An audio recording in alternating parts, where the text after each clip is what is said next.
dun, dun, dun, dun, dun, dun, dun, dun, dun, dun, dun, dun. Drunk and disorderly.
there you go, boys. That's how it's done.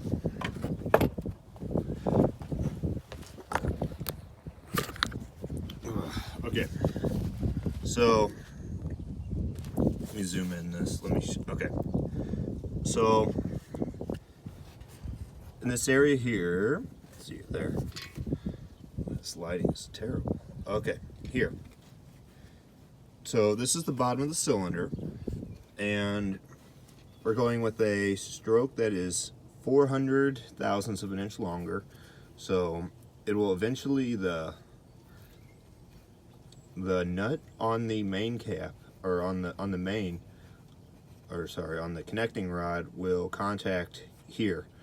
Some people say you have to clearance it, some people say you don't. I've heard people say you want an 80 thousandths clearance. So anyways, so we went through and we squared all these off, and let's see here, square it off for that connecting rod, so it'll clear properly.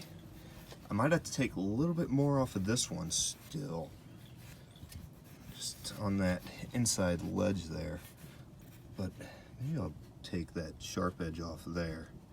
But so see, I still have this bank of cylinders to do, and I've already done the oil pickup over here, which, as you can see, we put a napkin in here, because, you know, the easiest mess to clean up is a mess that's not made. If you can keep all that stuff out of your oil galley, that's a good deal.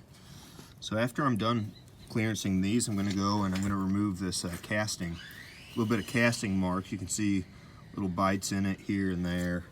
I'm going to polish these up.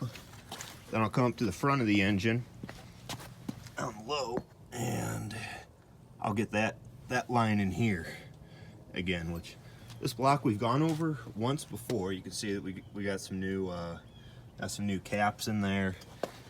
We've already polished up last time. I remember doing these in about 2008. Cleaned all of them up. Then I saw another one that was blatantly obvious, but I don't remember where. This guy here. You can see that we straight out pulled it over this way to recenter it ever so slightly. It worked great. So at the bottom end of this car, fantastic. This engine, you could have ate off of it if you wanted to. The oil was dirty, but all these surfaces were really nice. Like, I think one piston we had a little bit of wear in the side, and then the bottom of the cylinder bore, either on the inside, yeah, up in here. Not sure if you can see this. That just kind of happens on a V8, you know, and that's where you got the most aggressive angle on the connecting rod from the crank to the piston, so it's trying to side load, and that's the effects of that side load. But it's still really not that bad. I mean, honest to goodness, if we didn't already have a 40 over block, we could have just left this one as 30 over, gave it a really good cleaning, and we could start the assembly process again on it today.